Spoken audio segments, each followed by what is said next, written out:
नमस्कार, मी जतीन मोरे, आपलं सम्राट मराठी लाईव्ह मध्ये स्वागत.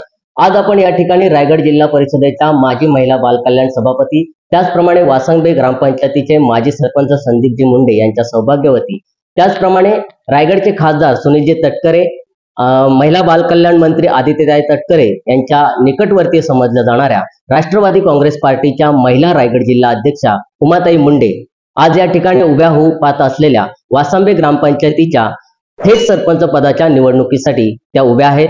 आज आपण त्या निमित्ताने त्यांच्याशी थेट संवाद साधण्यासाठी या ठिकाणी उपस्थित आहोत. या ठिकाणी उमाताई मुंडे यांचं आमच्या सम्राट मराठी चॅनलमध्ये सहर्ष स्वागत. ताई, महिला बाल कल्याण सभापती ते पुन्हा एकदा म्हणजे जिल्हा परिषद ते पुन्हा ग्रामपंचायत असं तुम्ही जो हा प्रवास करतायत, नेमका हा प्रवास करण्याच्या मागे आपला काय आहे? आज तुम्ही बघितलं तर वासांबे मोपाडा ग्रामपंचायत ही रायगड जिल्ह्यामध्ये सर्वाधिक मोठी अशी ग्रामपंचायत आहे. या ग्रामपंचायतीमध्ये तुमच्या माहितीसाठी म्हणून सांगते, 73 कर्मचारी काम करतात. एवढी मोठी ही ग्रामपंचायत आहे. जितके कर्मचारी आहे तितका व्याप ही मोठा आहे या ग्रामपंचायतीचा. गेली 10 वर्ष मी जिल्हा परिषद सदस्य सभापतीपद भूषवलं. त्या काळामध्ये बरीचशी विकास कामं केली. रस्ते असतील, पाणी असतील, महिलांच्या काही समस्या असतील, आणि सगळ्यात महत्त्वाचं म्हणजे आमच्या ग्रामपंचायतीमध्ये मोठा प्रश्न येतो कचऱ्याचा. कारण जितकी मोठी लोकसंख्या आहे तितका मोठा कचऱ्याचंही प्राबल्य ह्या ठिकाणी आहे. पण मग त्याची पाहिजे तशी विल्हेवाट होत नाहीत. कारण तुम्हाला माहिती असेल या ठिकाणी डम्पिंग ग्राउंड सुद्धा नाही आहेत ग्रामपंचायत. त्यामुळे ती सुद्धा एक मोठी समस्या आहे. वरती काम करत असताना जिल्हा लेवलची आम्ही कामं करतच असतो आणि विकास कामं इथे करतच असतो. पण तरी सुद्धा कुठेतरी एवढ्या मोठ्या ग्रामपंचायतीवर काम करायचं म्हटल्यावर प्रशासनावर प्रभुत्व असणं गरजेचं असतं. असं एक ठोस या ठिकाणी नेतृत्व हवंय. त्यामुळे 2 पावलं मागं येण्याची तयारी आम्ही दाखवली आहे.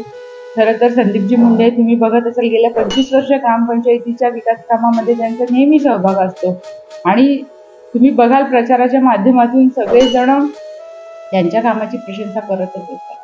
पण कुठेतरी वाढत्या लोकसंख्येच्या मानानं ग्रामविकास अधिकारी असतील किंवा तिथले कोणी सरपंच असतील, त्यांना तितकं काही यश येत नाही. त्यामुळे कुठेतरी आपल्या घरातच जर सुबत्ता नसेल तर मग वरती जाण्यात काय पॉईंट नसतो. त्यामुळे इथे कुठेतरी स्थैर्य यावं, त्यामुळे 2 पावलं मागे येण्याचा हा निर्णय घेतला.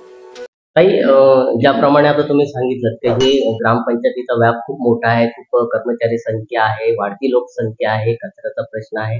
तर ह्या दृष्टिकोनातून तुम्ही काही असे प्लॅनिंग किंवा काही आराखडा यासाठी काही तयार केला? नक्कीच. खरं तर ह्या निवडणुकीला सामोरं जाण्याचं निर्णय आहे तो लोकांच्या आग्रह म्हणजे जनतेच्या आग्रहाखातर की गेल्या 5 वर्षातला कारभार आणि काय जी स्थिती झाली आहे ते बघा.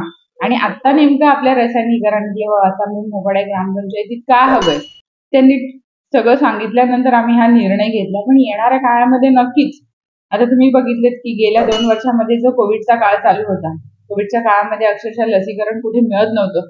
पण सगळ्यात आधी माझ्या माध्यमातून त्यावेळेस जिल्हा परिषदेच्या माध्यमातून आम्ही वासांबे विभागात पहिलं वॅक्सिनेशन सेंटर उभं केलं आणि तिथून मग ते एक एक वाढत गेलं आणि लोकांना त्याच्या सोयी सुविधा आणि असं आम्ही मोठं त्याचं हे केलं की एका दिवसाला आम्ही 1000 वॅक्सिनेशन द्यायचो.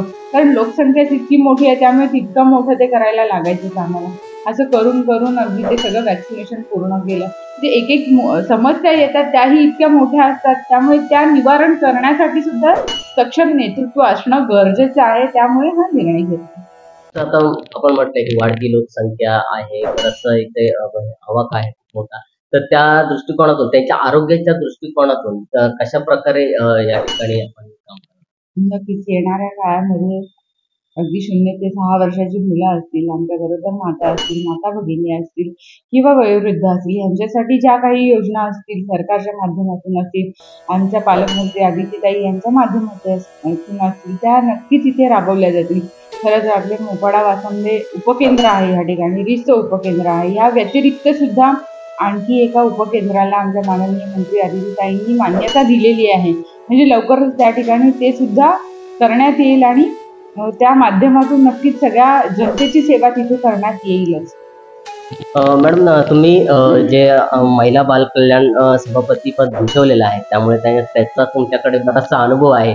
तर या अनुभवाचा आपण येत्या ह्याच्यामध्ये कशा प्रकारे तुम्ही त्याचा उपयोग करणार? सभापती पदाचा तर अनुभव आहेच, पण त्या माध्यमातून गेल्या 5-6 वर्षात तुम्ही बघितलं असेल की आमच्या रासापे विभागामध्ये महिलांचे बचत गट करून त्यांना त्यांच्या स्वतःच्या पायावर व्यवसायाच्या माध्यमातून सक्षमपणे कसं उभं राहता येईल हे सुद्धा महिलांना आम्ही ट्रेनिंग देत असतो. त्यांच्या माध्यमातून बचत गट समूह तयार करून ग्राम संघ, प्रभाग संघ हे सगळं करण्यात आलेलं आहे. आणि त्या ठिकाणी नेमलेल्या आमच्या ज्या CRP ताई आहेत त्या सुद्धा तितक्या सक्षमतेने महिलांसाठी काम करतायत. आज तुम्ही जर वासंबामध्ये बघितलं तर बऱ्याचशा महिला या स्वयंरोजगार करतायत. म्हणजे कोणाची पिठाची चक्की असेल, मसाल्याची चक्की असेल, शिवणकाम असेल, या त्यांना दिलेल्या ट्रेनिंगमधून त्या सक्षम होऊन स्वतःचा उदरनिर्वाह करायला शिकलेल्या आहेत. पण ह्याची व्याप्ती वाढवायची आहे. फार स्मॉल स्केलमध्ये हे सुरू झालंय, पण आणखी मोठ्या संख्येमध्ये मध्ये PMEGP असेल, CMBGP असेल, या योजनांच्या माध्यमातून महिलांना कसं काही कर्ज घेऊन म्हणजे त्या माध्यमातून ज्या 35% अनुदानितच्या योजना असतात त्या महिलांपर्यंत जास्तीत जास्त पोहोचवण्याचा प्रयत्न केला जाईल, हे नक्की मी सांगते इथे. मॅडम, आता जसं तुम्ही आता महिला बाल कल्याण पदाचा तुमच्याकडे भरपूर अनुभव आहे, दांडगा अनुभव आहे. परंतु आता पुन्हा एकदा जर ग्रामपंचायतीच्या दृष्टिकोनातून पाहायला गेलं तर इतर पाणी पुरवठ्याच्या समस्या आहेत, आरोग्य संदर्भात आहेत, कृषी संदर्भात आहेत, असे सगळे विविध खाती आहेत. तर त्या दृष्टिकोनातून कसे काय आपले पावलं असतात किंवा त्या दृष्टिकोनातून कसे काय तुम्ही काम पाहणार? पहिलं तर महिलांसाठी बोलतीये, कारण गेल्याच 8 मार्च आपण महिला दिन फार उत्साहानं सगळेजण साजरा करतो. तसे तर 365 दिवस महिलांचे असतात, पण तो 8 मार्च एक खास असतो महिलांसाठी. त्या दिवशी आम्ही नागोठण्याला म्हणजे संपूर्ण जिल्ह्याचे आदरणीय खासदार सुनीलजी तटकरे साहेब यांच्या माध्यमातून एक रोजगार मेळावा घेतला होता. मग त्यामध्ये पंतप्रधान रोजगार हमी योजना ह्यातून महिलांसाठी ज्या काही योजना आहेत त्या महिलांपर्यंत पोहोचवण्याचा प्रयत्न केला. आणि त्या दिवशी त्या योजनेच्या अंतर्गत जेवढे काही अधिकारी असतात ते अधिकारी सगळे हजर होते. त्या अधिकाऱ्यांनी महिलांना त्याची माहिती दिली आणि त्यानंतर सुद्धा ज्यांनी त्याच्यासाठी ऍप्लिकेशन केले त्यासाठी साहेबांनी सलग 2-2 महिन्याच्या गॅपनी आढावा बैठक घेतली कलेक्टरांच्या माध्यमातून. त्यामुळे तेही बऱ्यापैकी मार्गी लागलेले आहेत सगळे प्रस्ताव. फक्त एवढंच आहे की ते सध्या स्मॉल स्केलमध्ये चालले, त्याची जास्त व्याप्ती वाढवण्याची गरज आहे. दुसरी गोष्ट तुम्ही म्हटलात की आरोग्यासाठी तर सगळे आत्ता जे काही योजना चालू आहेत त्या आम्ही सगळ्यात पोहोचवतोय त्यांच्यापर्यंत. पण जसं मगाशीच मी म्हटली की लोकसंख्या जास्त असल्यामुळे कुठेतरी शासन कमी पडते, तर ते वाढवण्याचा प्रयत्नही आम्ही करणार आहोत. शेतीचं म्हटलात तर तसा आपला रसायनी परिसरात फारशी शेती नाहीये, फार कमी शेतकरी उरली आहेत. पण त्याच्या पलीकडे जाऊन सांगेन की आदिवासी वाड्या असतील तिकडे आमच्या माता भगिनी ज्या असतील त्या कुक्कुटपालन करतात, बकऱ्यांचं पालन करतात.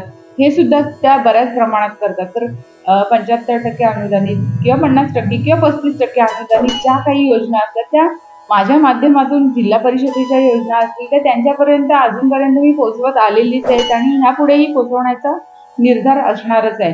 पण ग्रामपंचायतीत असताना आपण जे त्यांच्याशी थेट जोडले जातो, त्यांना जे थेट आपण काही योजनांचा लाभ देतो ते खरं तर 100%, कारण बरेचदा आपण बघतो 10% महिला बाल कल्याण असेल किंवा दिव्यांग बांधव असतील किंवा आदिवासी बांधव असतील, यांच्या ज्या योजना असतात त्या बऱ्यापैकी फक्त कागदावर राबवल्या जातात, त्यांच्यापर्यंत पोहोचल्या जात नाहीये. तर त्यामागचा उद्देश एवढाच आहे की ज्याच्यासाठी त्या योजना केलेल्या आहेत ते त्यांच्यापर्यंत पोहोचवण्याचा 100% प्रयत्न केला जाईल. आणि हे सगळं करत असताना माझे पती संदीपजी मुंडे हे तर माझ्यासोबत आहेतच, कारण त्यांना माझ्यापेक्षा फार दांडगा अनुभव आहे. 25 वर्ष त्यांनी ग्रामपंचायत सदस्य म्हणून काम केले, सरपंच म्हणून काम केले. त्यामुळे त्यांची समाजसेवा करण्याची पद्धत फारच वेगळी आहे. म्हणजे अर्ध्या रात्रीवर हाकेवर धावून जाणारा कोणी नेता नाही म्हणणार मी, माणूस असेल तर ते संदीपजी मुंडे साहेब, हे सगळ्यांनाच माहिती आहे. त्यामुळे त्यांच्या मार्गदर्शनाखाली काम करणं म्हणजे खूपच. मॅडम, ही जी ग्रामपंचायत निवडणूक आता तुम्ही सामोरे जाताय, तर याच्या मागे आपले काही कोणी आदर्श आहेत का, त्यांचे आम्हाला काय आदर्श म्हटला तर आम्हाला ह्या राजकारणामध्ये प्रोत्साहन देणारे आदरणीय तटकरे साहेब आहेतच, पण त्यांच्यामुळेच आम्ही कुठेतरी पुढे जाण्याचा प्रयत्न करतोय. पण इथे काम करत असताना संदीपजी मुंडे यांचं की स्वतःकडून आपण काय देऊ करतो हे सुद्धा त्यांच्या मनात फार असतं. तर आदर्श म्हटलात तर तटकरे साहेब आहेत. मॅडम, विरोधक आज तुमच्यावरती टीका करतात की तुम्ही आता वरच्या पदावरती गेलेलात आणि पुन्हा खालच्या पदाकडे वाटचाल करत आहात. अशी वारंवार विरोधकांकडून टीका होत असते. तर या टीकेला आपण काय उत्तर द्याल? स्पर्धा म्हटलं किंवा इलेक्शन म्हटलं तर प्रतिस्पर्धी येणारच आणि म्हणजे ती प्रकृतीचा नियम आहे की हे असणारच. तर त्याच्यासाठी मी सांगेन गेल्या 10 वर्ष किंवा आता 11 वर्षाचा कालावधी झालाय, ह्यामध्ये केलेली विकास कामं, माझे पती संदीपजी मुंडे असतील ह्यांनी केलेली विकास कामं, मध्ये रस्ते असतील, पाणी असतील, गटार असतील, बऱ्याचशा समस्या असतील किंवा आमच्या माता भगिनी, महिला भगिनी असतील, त्यांच्यासाठी बचत गटाच्या माध्यमातून केलेली जी कामं असतील ती नक्कीच त्यांच्यापर्यंत आम्ही पोहोचवलेली आहेत सक्षमपणे. पण कधीतरी 2 पावलं मागे येण्याचा निर्णय का करावा लागतो? आणि तुम्ही जसं म्हटलात की पद जे वरचं आहे तुम्ही खाली का आलात?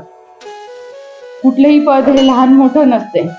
त्या पदाला आपण किती काम करून कसं न्याय देते हे महत्वाचं असतं. समाजसेवा करण्याची जर मनात तयारी असेल किंवा आपल्याला आपल्या समाजासाठी किंवा आपल्या विभागासाठी काहीतरी चांगलं करायचं असेल, ही जर भावना मनात असेल तर माझ्या मते पद कुठलंच मॅटर करत नाही. एक असंच प्रश्न आहे की विकासाच्या अशा कोणत्या संकल्पना आपल्याकडे आहेत की जे जनतेने तुम्हाला त्यासाठी संधी दिली पाहिजे? विकासाच्या संकल्पना अशा आहेत मनात की तुम्ही बघाल की रासायनिक परिसर म्हणजे वासंबा मोपाडा ही ग्रामपंचायतीचे सगळ्यात मोठा प्रश्न असेल तर तो पाण्याचा प्रश्न. म्हणजे तुम्ही बघाल काही काही एरियामध्ये तर माता भगिनींना फक्त अर्धा तास पाणी येतं. सगळ्यात पहिले डोळ्यासमोर प्रश्न आहे तो पाण्याचा प्रश्न सोडवणे. दुसरी समस्या आहे ती कचऱ्याची. कारण जरी इतका मोठा कर्मचारी वर्ग असला तरी येणारा कचरा सुद्धा तितक्याच मोठ्या प्रमाणात आहे. तर त्याच्यासाठी त्याची विल्हेवाट लावण्यासाठी एक ठोस काहीतरी पर्याय शोधल्याशिवाय इथे गत्यंतर नाही. त्यामुळे दुसरी समस्या आहे ती कचऱ्याची. आणि तिसरं आहे ते इतर काही नियोजनाचं. आता ते मी आताच तुम्हाला बोलून दाखवत नाही कारण बऱ्याच गोष्टी आहेत. म्हणजे ज्या आपण म्हणतो अन्न वस्त्र निवारा, ज्या बेसिक गोष्टी आहेत लोकांसाठी, त्या जर लोकांसाठी व्यवस्थित करून दिल्या, ते डोक्यात एकच विजन आहे की रस्ता, पाणी आणि कचरा हे व्यवस्थित झालं पाहिजे. एवढं डोक्यात आहे सध्या ते. ज्या ठिकाणी तुम्ही निवडणूक लढवताय हा जो बराचसा भाग आहे तो इंडस्ट्रीयल भाग आहे. तर त्या इंडस्ट्रीयल म्हणजे जसं की सामाजिक उत्तरदायित्व किंवा CSR च्या ज्या काही या योजना असतात तर त्याचा काही सांगड घालण्याचा प्लॅन आहे का तुमचा? तसं बघितलं तर वासांबे परिसरात हे रेसिडेन्शियल एरिया आहे. म्हणजे कंपन्या आहेत पलीकडे पण त्यांची जी निवास आहेत ती आपल्या एरियामध्ये आहेत. म्हणजे तसा करायचा काय फारसा संबंध आपल्याशी येत नाहीये त्यांचा. एक जय कंपनी सोडली तर बाकी कंपन्या आपल्या एरियात येत नाही, तर पलीकडे पलीकडच्या भागामध्ये येतात. पण तरी सुद्धा पुढच्या काळामध्ये प्रयत्न असेल की CSR फंड जो त्यांचा 2% CSR फंड ते समाजसेवेसाठी कुठेतरी युटिलाइज करतात तो आपल्या विभागामध्ये सुद्धा करता यावा हा प्रयत्न असणारच. मॅडम, या ठिकाणी आपण ही निवडणूक लढवत आहात सरपंच पदाची. तर तुम्ही मतदारांना काय आव्हान?